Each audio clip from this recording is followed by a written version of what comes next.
lights out, and away we go. And we're your hosts. I'm Diane Bortoletto. And I'm Monique Chicato. Let's do it. Hello, and welcome to And Away We Go F1 podcast, a Formula One podcast that goes beyond the track limits to include travel, food, and lifestyle surrounding the sport. My name's Diane Bortoletto, and I'm your pre-Drive to Survive Formula One fan. And today I'm back home in a very rainy, very wintry Margaret River. And I'm Monique Chicato, your post-Drive to Survive fan. And today I'm still sitting at home, but I've changed up my background a little bit because it's really sunny and the sun's coming on in this window, and I'm so excited that there's actually sunshine. We've got a special episode for you guys today, and a really super impressive guest who's had the kind of career I wish I'd had. I'd love to introduce Alexandra Schieren, who is a esteemed motorsport PR with 25 years experience. Welcome to the show, Alexandra. Thank you very much. Thank you for having me. Tell us, how did you get started in motorsport? Very unusual story, maybe funny story. I never wanted to be in motorsport. I mean, I had nothing against it, but when I ended up by accident, really. It was a long time ago in my native Germany, and I was looking for a job. And at the time, it makes me sound really ancient, but the job ads were in the paper. So I saw this ad in the paper and I applied for it, and it was Toyota. And funnily, I thought it's the car manufacturer, right? So I went there and thought, okay, I just wiggle it. And they were looking for an assistant in the PR department. And funnily, they gave me the job, but I realized obviously it was a rally team at the time, so they're running in the World Rally Championship, and so I ended up in motorsports. And to be honest, I had no idea. I couldn't tell you the difference between an F1 car and a rally car, and all of that. And I learned by doing, really. And I found that I find it interesting, and I really like it. But my main motivation at the time was really the international surroundings. So, yes. And obviously I speak a couple of languages, and that helped. But motorsport, by accident. I love accidental stories. Like my story of getting into travel writing was an accidental one too. So, I'm not a good example for people when they're like, oh my gosh, I wish I could do what you do. How did you get into it? Oh, sorry, accident. Don't follow my path. You can't really replicate that. Yeah, and I was the same as you, Alexandra. When I started, I worked for Rally Australia for the last 5 World Rally Championship events that were held in Perth. And when I started at Rally Australia, the only thing I really knew about rallying was that there was a guy called Colin McRae who seemed to be doing quite well because he was in all the sports pages, and that was about it. So I'm showing my age now too. Yes, and I learned very, very quickly by doing, and loved my time working in rally. Yeah, just to say Colin McRae. Yeah, I met him, well, obviously when I worked for Toyota. He was a great guy. So Colin was cool. But yeah. Fun fact, his brother, Alistair McRae, lives in Perth. Oh, really? Yeah. It's a small world. Yeah, rallying. So yeah, that was my first touch with motorsports. And then really motorsports is a small world, really. So once you're in it, unless you really mess it up, usually stay in it. I guess it's the same with all small worlds like fashion or cinema or whatever.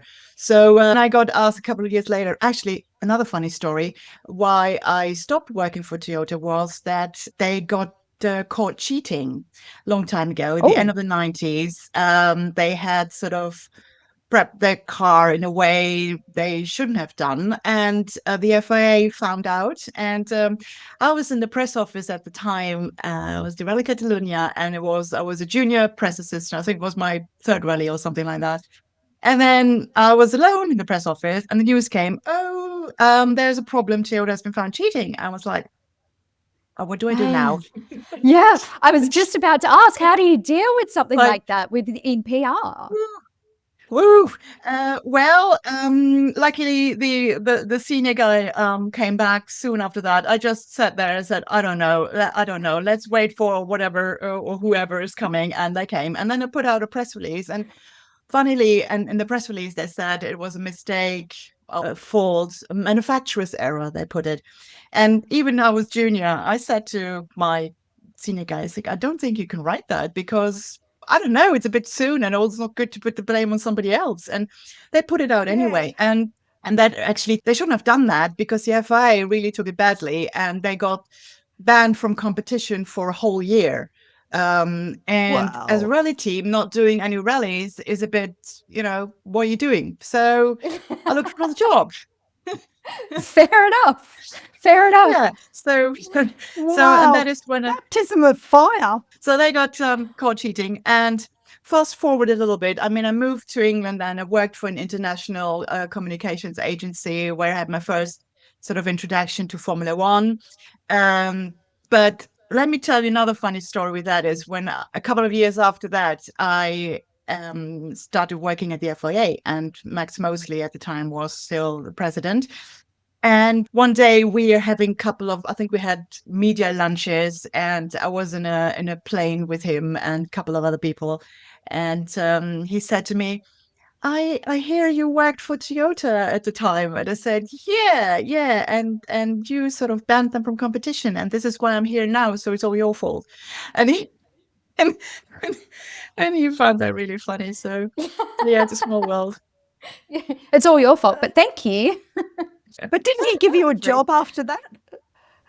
Yeah, sure. So actually, I became the F1 media delegate for Formula One, which another thing I didn't actually want to do, because I worked before that. I worked, as I mentioned before, for the International Communications Agency, and their clients were promoters, so national circuits. So we worked in Austria, in Belgium, Germany, a couple of circuits like that. And I was part of the media staff. So I worked with the FIA and was a media delegate from the other side, if you wish. So, and I saw how stressful that job is, how difficult, how, I don't know, I just thought, wow, And then one day the FIA approached me and said, we're looking for somebody to run the WRC department, to sort of do accreditations and stuff like that. And would you be interested in doing that? And I said, yeah, WRC, cool, no problem. And it was like a maternity cover. So I did that for a couple of months.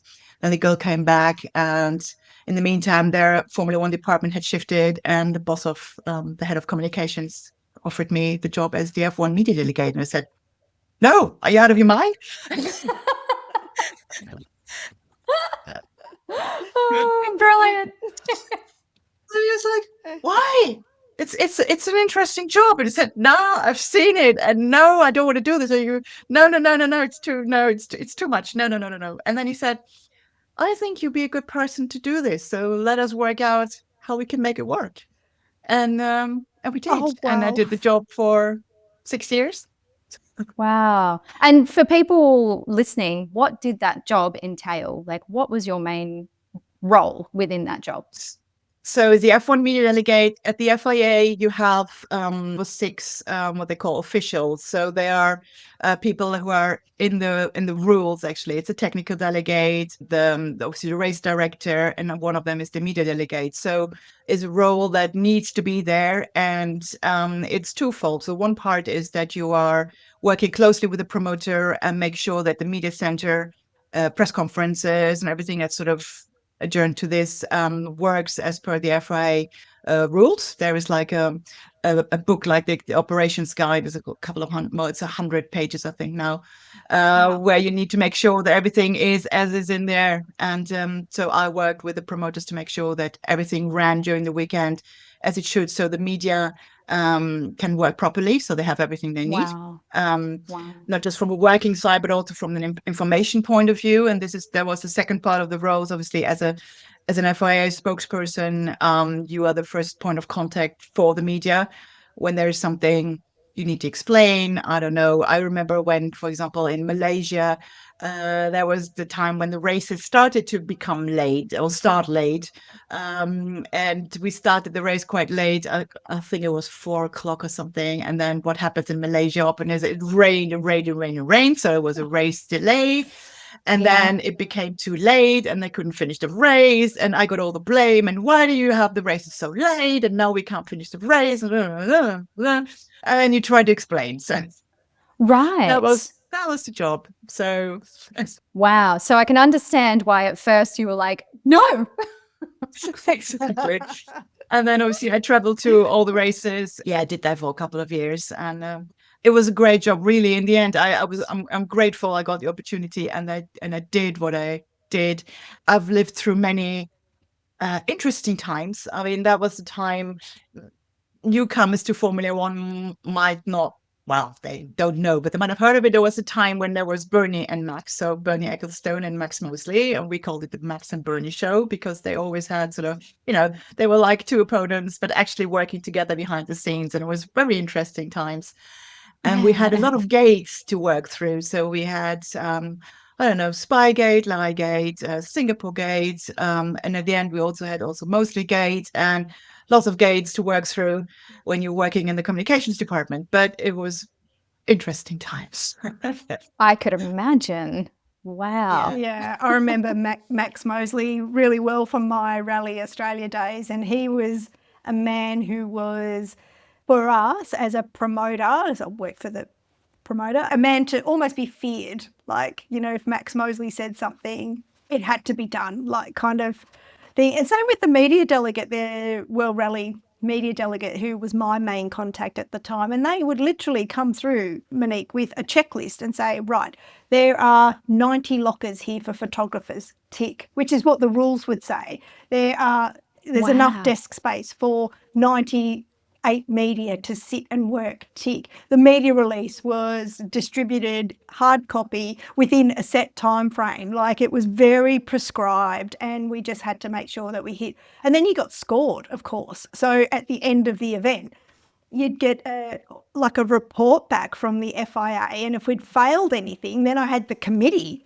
coming down on. Wow. Not that we failed anything. We all got pretty good scores. Yeah. It was a pretty slick operation at Rally Australia. Very prescribed. Yeah, when you've got 100 pages worth of guidelines, I think, you're pretty much like everything is there. You stick to it. You know what you've got to do, right? There's no room for, creative license there. You just go by the book. Not a lot. It's actually interesting because it shows how much is actually going on behind the scenes that as a spectator you would never probably expect, and that is just a part of the operation. Obviously you have the race control, you have everything that's happening on the track, you have all the logistics around the security, and every part of that has their own operations manual, and it's the same thing. Wow. And it is a huge operation, and for a promoter it's a big job. So and it's developed into this it is a product, but it's a really well defined product, which started really again with Ecclestone. So and he had this vision of creating I don't know, I would like to nearly say VIP product. I mean, he wanted to make Formula One special, and it wasn't in the beginning. I mean, in the 50s and 60s, and I wasn't born then, so I reassure you that wasn't the case. And there was just, like, they called it the gentleman club, the guys just turned up and had a party and sometimes sat in the car and did a couple of laps, and then he turned it into this really sport with sponsors, with television deals, and really made the foundations. And that was a really interesting time. Yeah, which then now we've even expanded on even further now that Liberty Media owns Formula One. It's gone from the VIP experience that Bernie wanted to create to now just being this incredible spectacle around the world. Yeah, that's probably the term for it, a juggernaut. It's a sporting juggernaut. Like, if you think the Super Bowl's big, like, Formula One is global. I mean, who watches is it the NFL even? See, look, I don't know what sport the Super Bowl is. But, like, we watch Super Bowl for the ads at halftime, right? Exactly. The rest of the world doesn't watch the entire season leading up to the Super Bowl, but the entire world tunes in, every weekend or every second weekend, or, whenever there's a race, the entire world tunes in to watch Formula One. So, yeah, to see it kind of grow again from this time where you'd seen, all this crazy stuff happening in the Bernie Ecclestone era, like, it's, very cool. So from the FIA, Alexandra, where did you go next? From the FIA, I went to Pirelli. So in Formula One. It was done when they came back to Formula One in 2011. They hired me as their head of F1 communication. So help them sort of the transition from the transition into Formula One, because again it's a special sport. Everything seems to be done in a special way. So I built the communication strategies for them, and Wow. we did it how it was done in Formula One. So made sure they got all the information, that they knew what to expect from the media. So really helped them moving into the sport. I stayed there for 4 years. And then I decided that I had enough of traveling, which is funny for a travel podcast. No, we understand. We understand. I mean, we love the travel side of it, but the actual, well, for me, the physical getting from here to here, I just wish we had Star Trek travel where I could just close my eyes and be in Italy and not have to wait around airports and wait for luggage and get all of that. So, or to somehow bring your house with you. That would also be nice. The comfort of home sleep somewhere in your else. own bed, exactly. Yeah. No, we totally understand. So you got sick of traveling, and what happened next? And then I started my own thing. So I started my own communications agency, which is a big word because we're only very small, specializing obviously in motorsports communication. So I broadened the scope. So I wanted to do other things but Formula One, knowing also how much time Formula One consumes and takes up, etc. Well, I specialize in media and public relations, and I work with other guys for all the rest. So we offer basically communication strategies and implementation of these for anybody who works in motorsports. So I work with drivers, with circuits, with teams, sponsors, anybody really who wants to tell people about their motorsport engagement. So. And how different is it for you having working with a driver, let's say, as opposed to a team or a brand or something like that?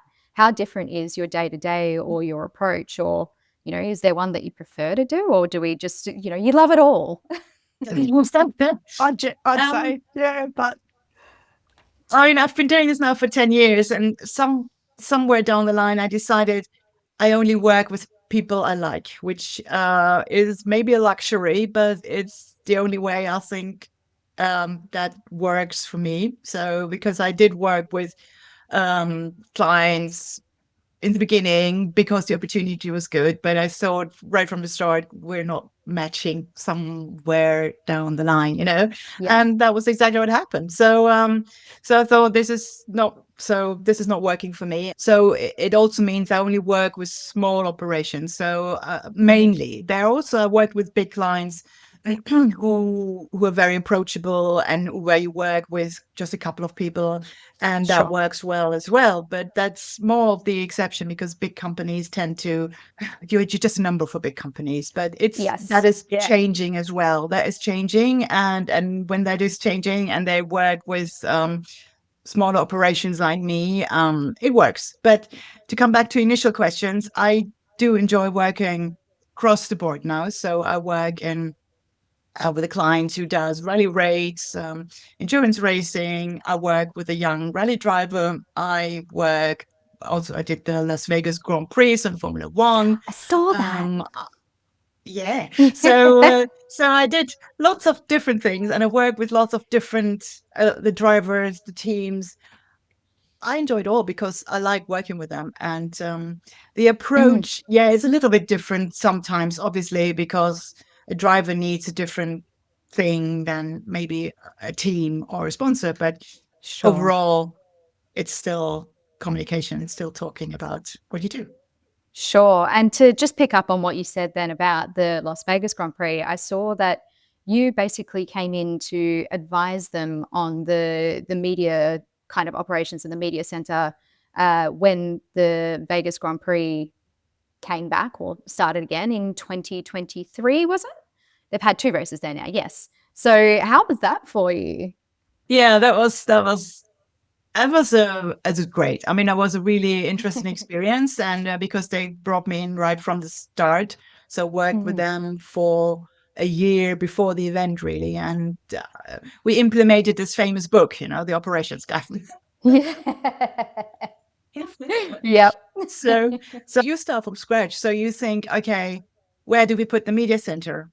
Like physically, and where's the accreditation center, and I don't know how many shuttle buses do we need, and how many seats, and where do we get the tables from, and we need to get TV sets, Wow. and we need to fix them to the ceilings, and we need to, it's so many little things that actually take up so much time when you do it for the first time, because you really don't know the scope of this, and then it helps when you have somebody who tells you, okay, this we can do a little bit different, or you don't have to have, I don't know, 400 seats. Maybe you can do just 300, it will work as well, Yeah. etc., etc. And then I ran the first event with them all, like during the event, I brought a small team in who have a lot of experience also in Formula One and ran many media centers over the years. And I did the first year for them, and then they sort of did it by themselves and sort of moved on and worked with the smaller staff they had, and which is actually a good thing as well, because it's a great experience, but it takes a lot of your time, and when you're only yourself, you only have so much time in a day. But Vegas is great. It's a great race, great people, great experience. So For a race that has so much, I guess, sparkle around it, so much, so much interest, so much talk, so much, like they've built it up so big, it must be so different doing that as opposed to, there was another one that you did, it was at the Qatari Grand Prix or the Bahrain? No, it was Bahrain. It was Bahrain, China. yes. Yeah, so the, chalk and cheese really, right? Yes, absolutely. And it was different times as well, there was, but very different.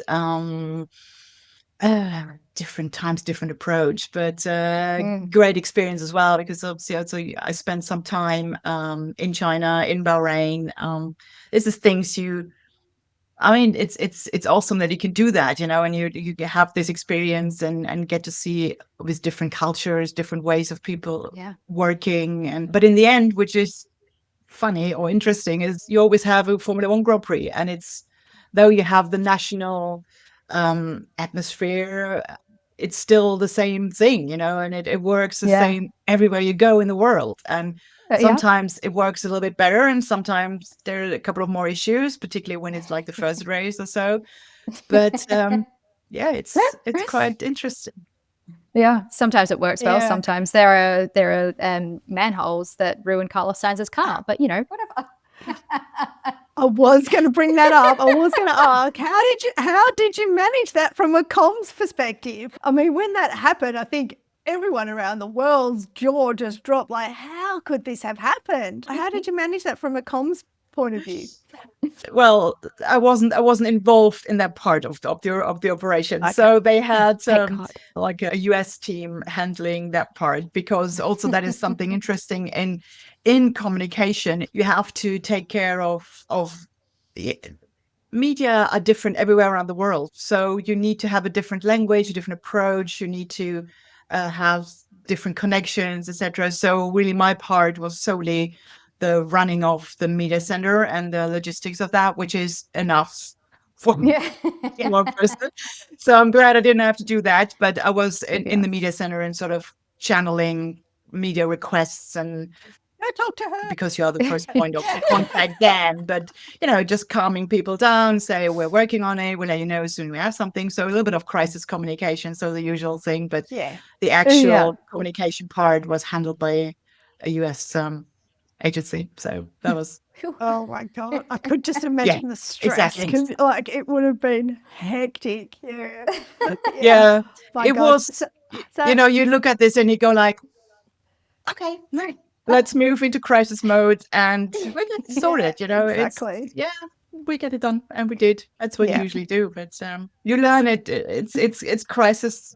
It's crisis communication. It's also, there's some parts to it. You're the holding pattern, and then obviously feeding information when you have them. And I've lived through many of these at the FIA, also at Pirelli. I don't know. I seem to attract, I want to say crisis, but people won't hire me anymore. But I also manage them, so that is also the good So thing. you're an But expert in managing high, crises. Yeah, not, yes, not attracting them.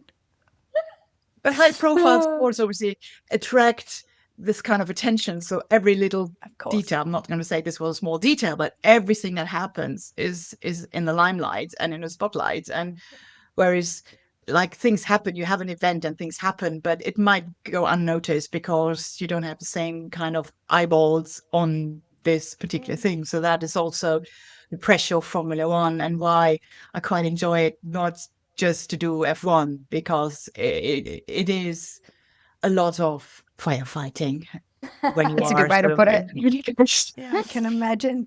So, for somebody listening who might be wishing that they could get into Formula One, what did you study? What would you recommend for somebody looking to perhaps start their career and get into Formula One? My main studies were languages and economics, so I didn't really look into Formula One, oh sorry, into public relations or communications until I actually got this job at Toyota by accident. So my I love languages and I love this international component, working with people from different countries and be able to communicate with them and give them the information they need, etc.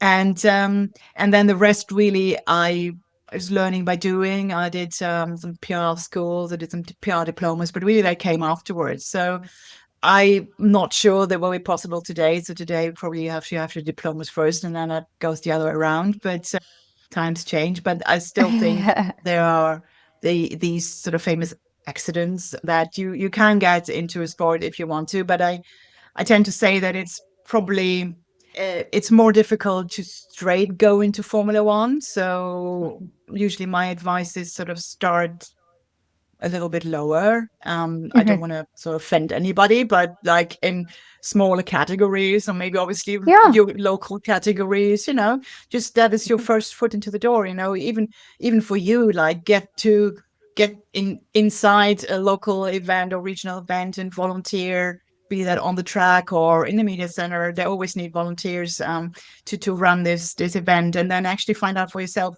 whether you really like it, because it's different than looking at it from the outside than being in the inside and really Yes. doing it like every week for now 24 weekends a year. And it's a lifestyle, it's your life is Formula One because you travel so much and you're never at home. And when you're at home, you're tired because you're jet lagged. And so this is for you also to find out whether really you want to do that. And if you want to do that, then it's what I just said, volunteer, meet the right people, Yeah. and then really move your way where you want to go, and find also your area where you want to go, because nowadays there's much more possibilities. There is Social media. you can go into social media, obviously, or even girls now, engineering, Yeah. mechanics, and it's much more open than it maybe used to be when I started, So yeah, there's lots of opportunities. Find your opportunities,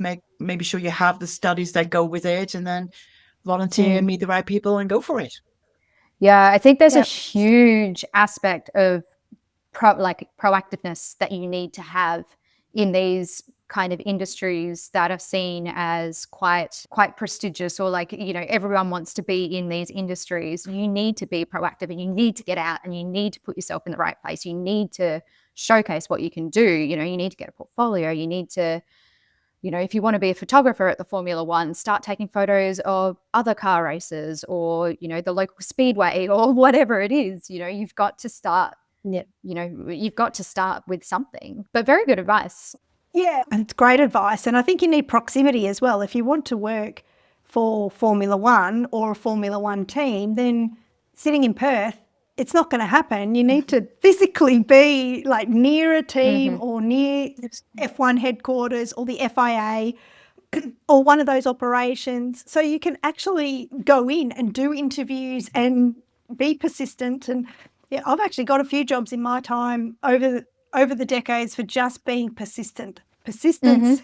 It should never be underrated. I'm sure one of the jobs I got when I was at university was just to shut me up so I would stop ringing them and knocking on their door. But Yeah, that's true. Absolutely. Yeah. Persistent. You want me to tell you the funny story of the Indianapolis race where only 6 cars raced and I was at the FIA?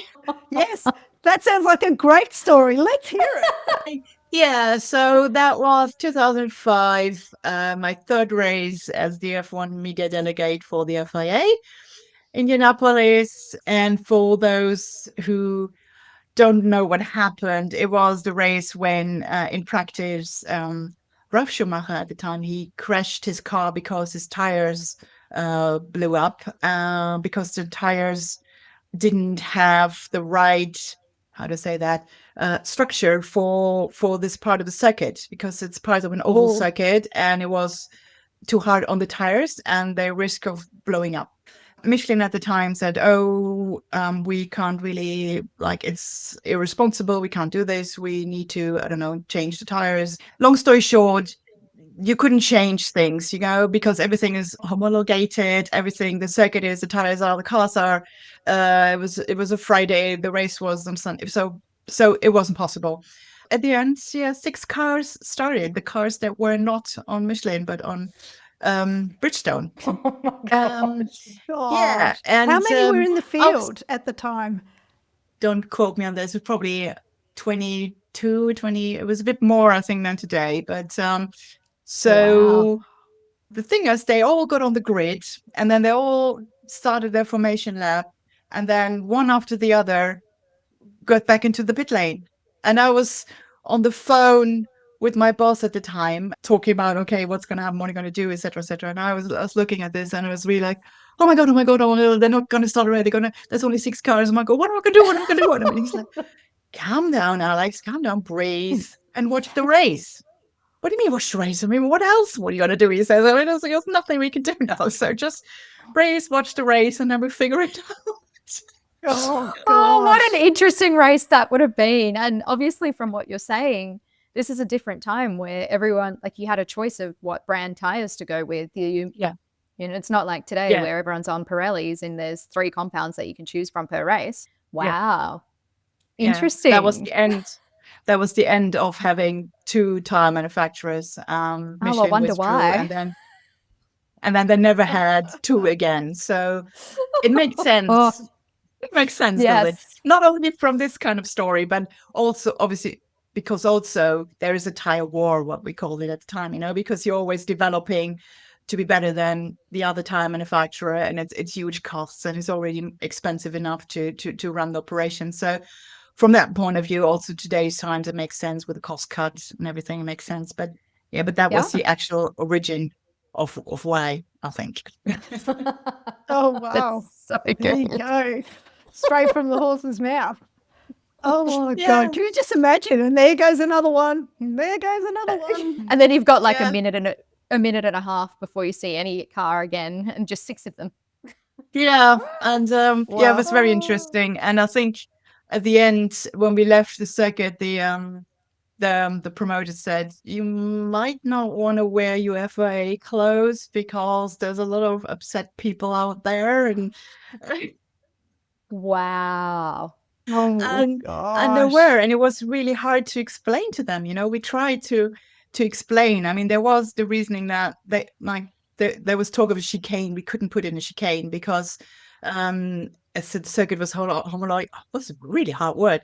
Homologated for no chicane. But particularly being in America, if you do this and then there's an accident, somebody sues the backside of you, and then it just wasn't. There was lots of implications that was really hard to understand because people had emotions and you pay for a ticket and then you see 6 cars. It's understandable they were upset. I mean, it was very unfortunate things one after the other, and it was just one of these things. You sit there and you go like, I don't believe this. I can't, what is happening? And you can't do anything. You really want to solve the situation, but it's not possible. It's really one of these things, Oh, do you remember who won that race? Michael Schumacher. It was obviously Ferrari. They were the strongest, so they Yep. And they had the right tires. they had the right tires at that time. Yeah. These are 3 questions that we ask every guest that comes onto the podcast. And so, Alex, if you could travel to any F1 destination, current or former, which country would you choose and why? So that is a very hard question because I have traveled to many, many, many races already. So I might have a little advantage there. So I would say for me, it's the question, what is your favorite race? Or where have you been? So, or where you want to go? I love a lot of them. It's a really hard question. But the first one that came to mind was Singapore. The second that came to mind was Montreal and then Suzuka. So I really can't pick one. It's too hard. I'm sorry. No, all 3 are fabulous. The reason why is because they're all so different. Singapore, because it was the first night race. It was very special to see the cars at night with a lit up track. The atmosphere in the city is unique. Everything is close by. It's just a unique atmosphere. It's great. And the people are great. I really enjoyed Singapore. And it's a good thing you can stay on European time, so I didn't have jet lag. So that was cool. Montreal, nearly for the same reason. It's not far from the city. So you have the city vibe. You have a unique atmosphere. There's a lot of unique fans. It's great. It's a great event on the island. And Lots of groundhogs. yeah, groundhogs. Yeah. And Suzuka, so the track is obviously amazing. It's unique. I could have quoted Belgium as well, but no. And and I love Japan. I love the food. I love the people. It's very different. It's nothing like Japan in the world. That will be my top 3. Beautiful. Good answers. And if you could choose any Formula One driver, dead or alive, that you could go on holiday with, who would you choose and why? Difficult because I don't want to upset any wives or so. Gosh, but I would choose Michael Schumacher because I was lucky to meet him during his active times. Both actually after his comeback as well. He appeared a little bit like standoffish but it was just really, it's a way to protect yourself because when you're so famous and you have people running after you everywhere you go, it's a form of protection. He always stopped to say hello. Like once he knew you, he was absolutely loyal. Yeah, I think it would be good to be able to, particularly now, spend more time and, I don't know, tell all these stories. And Yeah, and he'd have a lot. yeah, the Schumacher brothers grew up just about, I don't know, 10 kilometers from where I grew up. So we always knew the Schumacher brothers even before they were really famous. So it's I don't know, it's like a sort of full circle. So Yeah. Oh, I nice. honestly feel like sitting down with someone like Michael Schumacher, who has had such an illustrious career, would just be phenomenal. I just think that would be so fascinating. So fascinating. I reckon he's got a really fun or had a really fun side to him as well, which you only would see snippets of that in interviews and on broadcasts and whatnot. But I reckon he'd be really fun, like away from the cameras and the F1 circus as well. So Yeah, absolutely. all right, Mon, you've got the last question. Absolutely. If you could choose any dish from any cuisine that the Formula One races currently go to, or the countries that it currently goes to, or any of the former races, what would you choose to cook and why? Okay, I'm not a good cook. So in order to avoid food poisoning or anything for anybody, I think I would choose sushi because as long as the fish is fresh, it's probably sort of possible to make some sushi, even though I don't pretend to have the standards of Japanese sushi cooks, but also I love sushi, and it was like in Japan it's sort of when you have that and really prepared by a sushi cook, it's an amazing experience. So I would choose that. Yeah. A unique answer. Yeah. So many times we've had, we cook pasta, which, yes, fabulous. Everyone loves good pasta, but it's nice to hear when someone chooses something different. Totally different. Well, thank you so much, Alexandra, for coming on the show and sharing your stories and your career journey and what you're doing now. I'll put a link in the show notes to your website so people can find you if anyone's listening that needs a motorsport PR. Thank you very much. Really appreciate your time. Thank you very much for having me. I really enjoyed that conversation. Great. For everyone listening, if you liked what you've listened to, or if you're watching us on YouTube, you can leave a review for us. Double tap. I don't think you can do that on your favorite podcast listening apps. Give us a 5-star review. You can also find us on all your social media apps. So we're on YouTube, Facebook, LinkedIn, TikTok, and Instagram. You can also send us an email at andawaywegof1podcast@gmail.com. Thank you, Alex. Thank you, Mon. And thank you for having us in your ears. Until next week and until lights out.